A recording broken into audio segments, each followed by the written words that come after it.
रूही आयशा को हैशम के कमरे की तरफ ले जा रही थी और साथ में हैशम के बारे में बातें किए जा रही थी। आयशा हूँ हाँ में उसकी बातों का जवाब दे रही थी, मगर जैसे ही वो हैशम के बेडरूम में दाखिल हुई तो हैरत से शुशदर सी कई लम्हों तक मुंह खोले खड़ी रह गई। पूरे रूम में हर तरफ गुलाब ही गुलाब थे। बेड से लेकर दीवारों और फर्श तक को गुलाब की पत्तियों से कवर किया गया था। आयशा को गुलाब के सुर्ख फूल बेहद पसंद थे। सुर्ख गुलाब की खुशबू की वो दीवानी थी और आज हैशम ने जैसे उसकी पसंद को मद्देनज़र रखते हुए पूरे रूम को डेकोरेट करवाया। जैसे जैसे वो आगे बढ़ रही थी उसकी आंखें हैरत से फैलती जा रही थी। दीवारों पर गुलाबों के फूलों की लड़ियां लटकी थी जिन्होंने दीवारों को मुकम्मल तौर पर छुपा लिया था।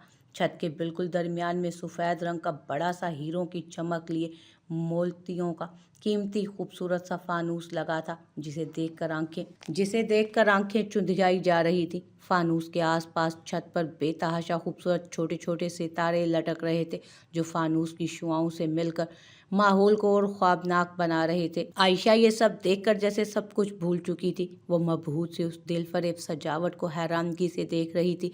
उसे यकीन ही नहीं आ रहा था कि वाकई ये सब उसके लिए किया गया था।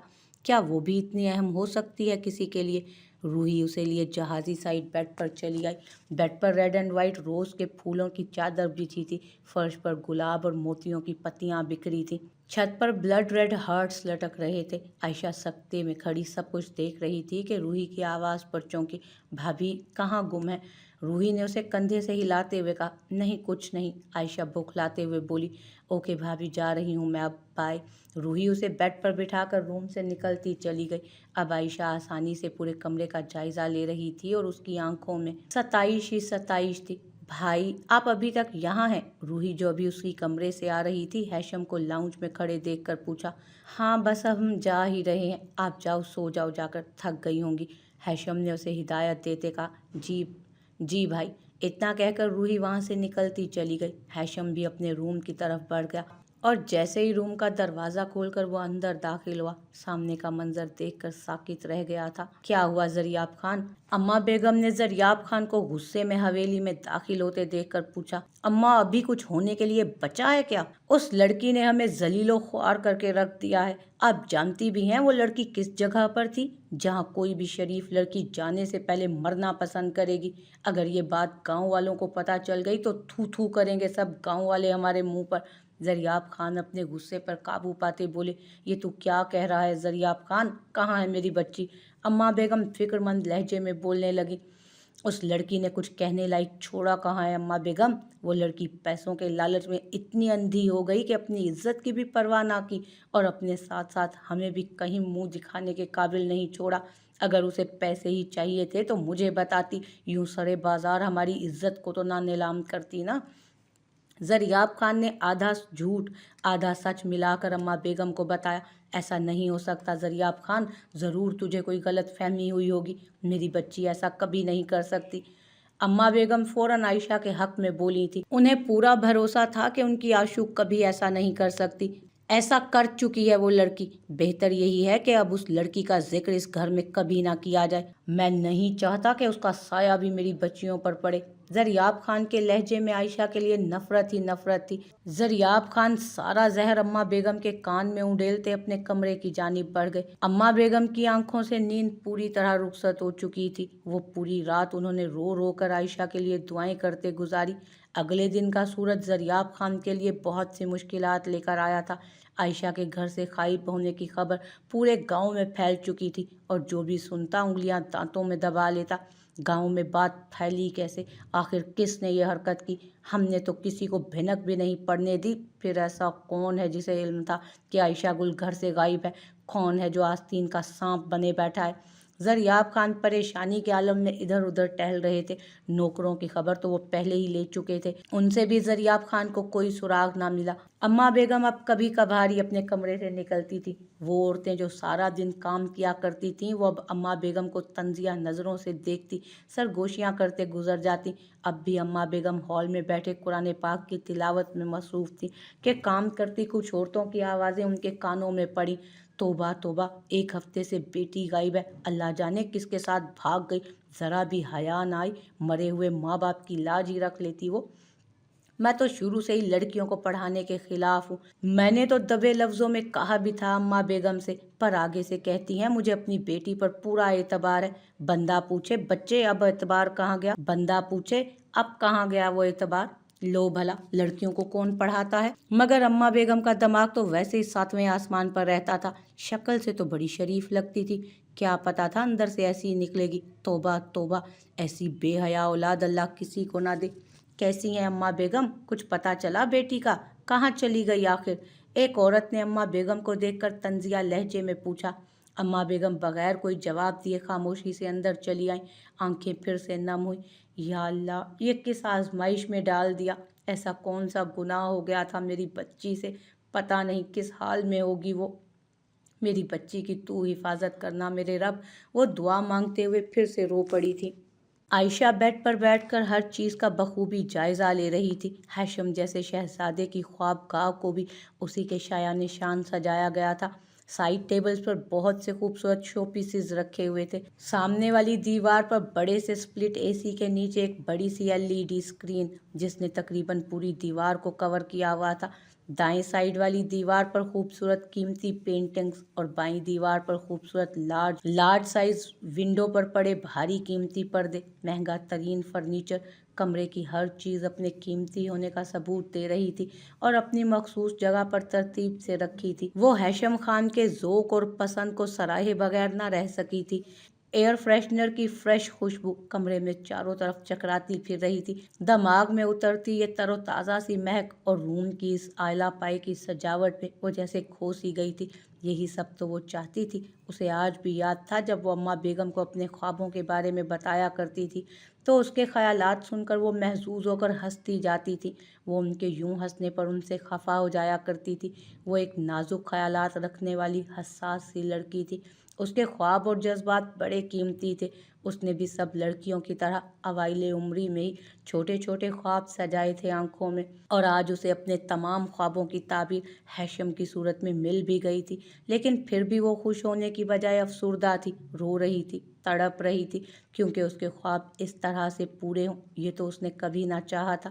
اسے خود اپنا آپ بوجھ کی طرح لگنے لگا تھا، ایسا بوجھ جسے اس کے گھر والوں نے نفرت سے اپنے سروں سے اتار پھینک دیا تھا۔ اپنی وہ حویلی جہاں اس نے اپنی پوری زندگی گزاری تھی، جن لوگوں کے سال اپنی 20 سالہ زندگی کا ایک ایک لمحہ گزارا تھا، انہی لوگوں نے اسے بد کردار کہہ کر قبول کرنے سے انکار کر دیا۔ وہ چچا جسے اس نے اپنے پاپا کے بعد باپ کی جگہ سمجھا، انہوں نے ہی اس کا یقین نہ کیا۔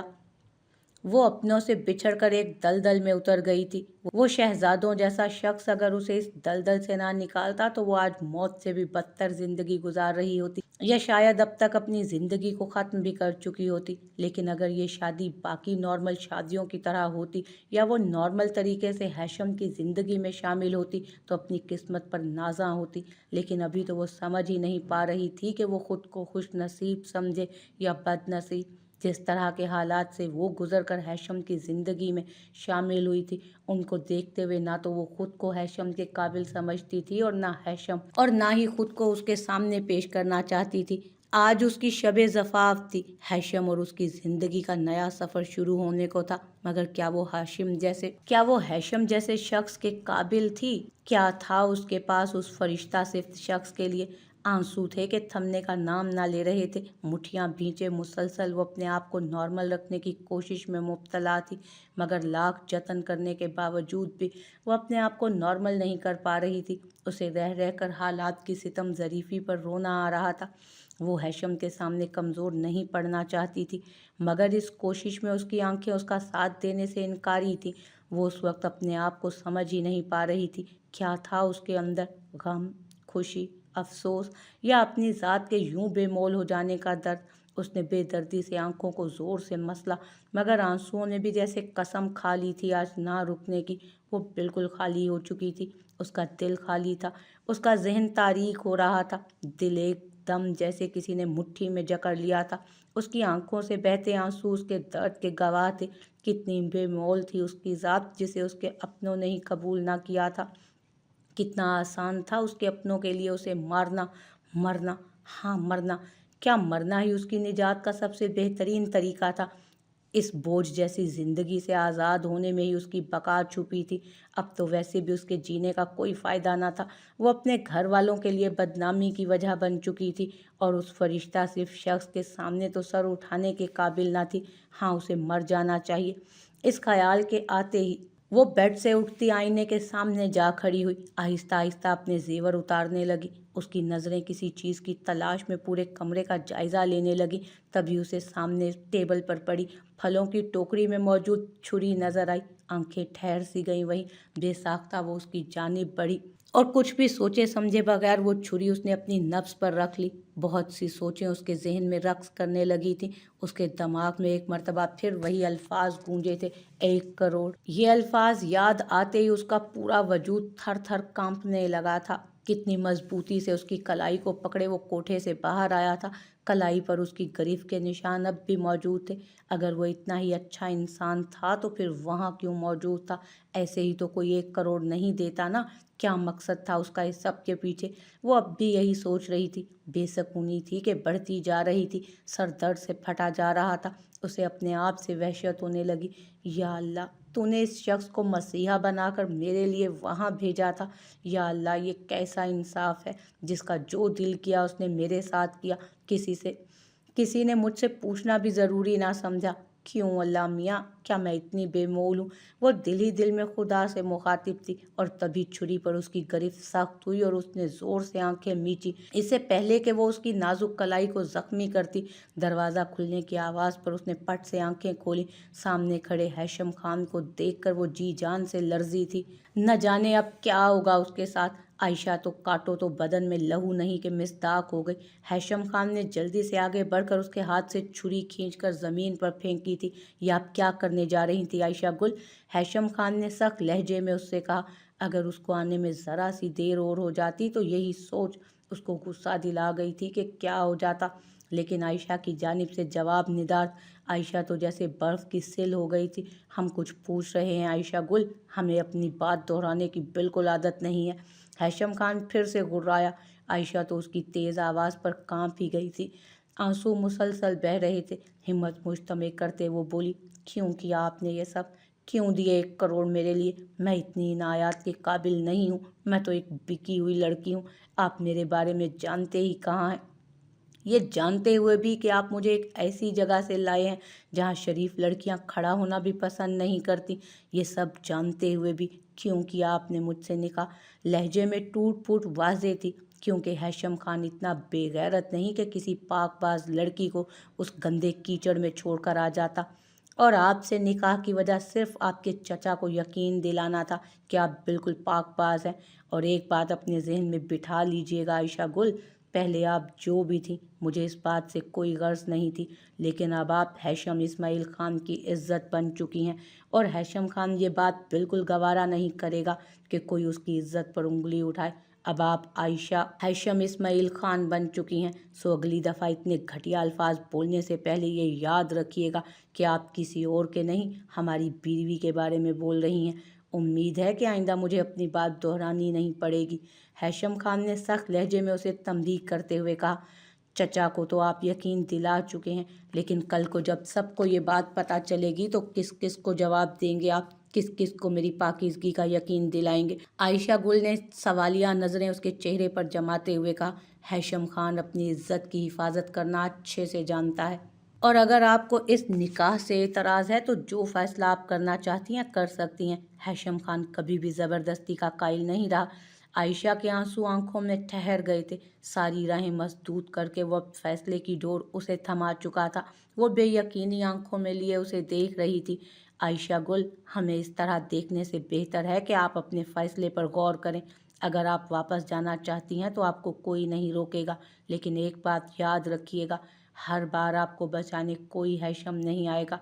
और जहाँ तक ज़रियाब खान की बात है तो वो तो आपको अब कबूल करेंगे ही नहीं। हैशम ने उसके इस तरह देखने पर चोट की। नहीं, वो कहाँ जाएगी? वो वापस उस जगह कभी नहीं जाएगी। सही तो कह रहा है ये इंसान, हर दफ़ा कोई हैशम नहीं आएगा उसे बचाने के लिए। फिर से उसके खरीदार आएंगे, उसकी बोली लगाई जाएगी। नहीं, इस ख्याल के आते ही उसने झुरझुरी ली। जैसा भी है, ये इंसान कम अज़ कम मुझे रहने को छत तो दे रहा है ना। और सर पर छत होने का मतलब अच्छे से जानती थी वो, तो वो क्यों ये मौका हाथ से जाने देती। उन्हीं सोचों में वो जाने कब तक खड़ी रहती कि हैशम खान की आवाज़ ने उसे चौंकाया। हमें लगता है आपको आराम करना चाहिए आयशा गुल। मुकम्मल तौर पर ठीक हो जाने पर ही आप फैसला कर सकती हैं, और हमें आपके किसी भी फैसले पर कोई एतराज़ नहीं होगा। हैशम खान ने लहजे में नरमी लाते हुए कहा, क्योंकि वो जानता था कि वो किस अजियत से गुजर रही है, और वो उस वक्त उसे मजीद अजियत नहीं देना चाहता था। तभी उसका मोबाइल बजा था। फ़ोन कान से लगाता वो कमरे से निकलता चला गया, और आयशा अब काफ़ी हद तक पुरसकून हो चुकी थी। वो जान चुकी थी कि हैशम खान के होते हुए कोई उसे हाथ तो क्या, बुरी नज़र भी उस पर नहीं डाल सकता। उसने शुक्र का कलमा पढ़ते आसमान की जानिब देखा, और फिर फ्रेश होने की गर्ज से वॉशरूम की तरफ बढ़ गई। खूबसूरत धुन को सीटी पर गुनगुनाते हुए वो आईने के सामने खड़ा अपने बाल संवार रहा था। हल्की बड़ी हुई शेव को मुख्तलिफ दावियों से देखकर मध्यम मुस्कान उसके चेहरे पर उभरी तो आंखें और भी रोशन हुई। मॉइस्चराइज़र लगाकर अपने पसंदीदा परफ्यूम का इस्तेमाल उसकी तैयारी को मुकम्मल कर रहा था। कहाँ की तैयारी है भाई, बड़ा सजा धजा जा रहा है। इससे पहले कि वो मज़ीद सिंगार करता, ज़ायान की खोजती नज़रों से आईने में देखते हुए उसके हाथ रुके थे। अपने ख्यालों में गुम हाजिम ये तो भूल ही गया था कि ज़ायान भी उस वक्त कमरे में मौजूद है। लम्हा लगा था उसे संभलने में। कहीं नहीं, मैंने कहाँ जाना है, हाजिम ने संवारे हुए बालों को हल्का सा बखेरते हुए कहा। कहीं भी नहीं वाले तेवर तो लग नहीं रहे। ज़ायान ने खोजती नज़रों से उसे देखते हुए कहा, यह तुम हर वक्त मेरे पीछे क्यों पड़े रहते हो? हाँ, हाजिम ने खफगी से उसे देखते हुए कहा, और आईने के सामने से हट गया। क्योंकि मैं तुम्हारी भलाई चाहता हूँ, और ये नहीं चाहता कि तुम्हें हैशम भाई के सामने शर्मिंदा होना पड़े। फिर कहता है, ज़ायान प्लीज़ मेरी मदद कर दे। अगर इस दफ़ा कुछ ऐसा वैसा किया ना तो मेरे पास मत आना मदद मांगने के लिए। ज़ायान ने फ़िक्रमंद लहजे में कहा तो हाजिम ज़ोरदार कहकहा लगाकर हंस दिया। यार तेरी सोच तो बिल्कुल लड़कियों जैसी है, ये तो मुझे आज पता चला। हाजिम ने मुज़हिका खेज़ अंदाज में कहा तो ज़ायान आंखें सुकेड़ कर देखने लगा उसे। बेटा, जिस रास्ते पर तू चल निकला है ना, ज़रूर हैशम भाई से हड्डियाँ तुड़वाएगा। ज़ायान ने दांत पीसते हुए कहा। कैसा रास्ता? भाई, ये रास्ता तो आग का दरिया है और डूब के जाना है। हाजिम ने शाहाना अंदाज में माथे पर हाथ की पुश्त रखते हुए कमाल की एक्टिंग की थी। डूब के मर न जाना उसमें कहीं। ज़ायान ने उसकी एक्टिंग पर चोट करते बोला, बस कर दे भाई, क्या डरा डरा के मार डालेगा बच्चे को? हाजिम ने आंखें फैलाते हुए कहा। डरा नहीं रहा, आगाह कर रहा हूँ तुझे।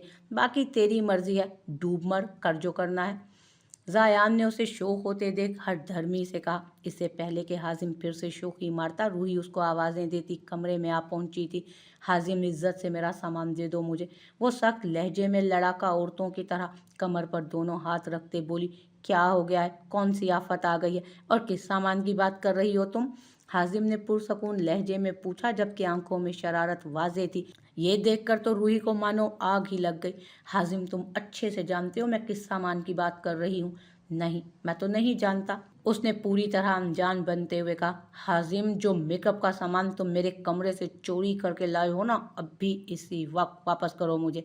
रूही ने एक एक लफ्ज़ चबा चबा कर कहा। अच्छा, वो तो मैंने फेंक दिया, मुझे लगा कि ये ख़राब है, उसने अच्छा को खींच कर लंबा करते हुए कहा। उसके यूं आराम से कहने पर रूही का सदमे के मारे मुंह खुला का खुला रह गया। तुमने तुमने वो फेंक दिया? तुम जानते भी हो कितनी मुश्किल से मंगवाया था मैंने वो सामान, रूही ने रोनी सूरत बनाकर कहा। हाजिम, मैं तुम्हें जान से मार डालूंगी, रूही ने गुस्से से कहा, जबकि आंखें बरसने को तैयार थी। ना कर रूही, अगर मैं मर गया तो तुम्हारी डोली कौन उठाएगा? हाजिम ने रूहानसी लहजे में कहा। बहुत फजूल बोलते हो तुम हाजिम, तुम वापस दे रहे हो कि नहीं? रूही ने वार्न करते हुए कहा। कहा ना फेंक दिया, हाजिम ने उसे याद दिलाते हुए कहा।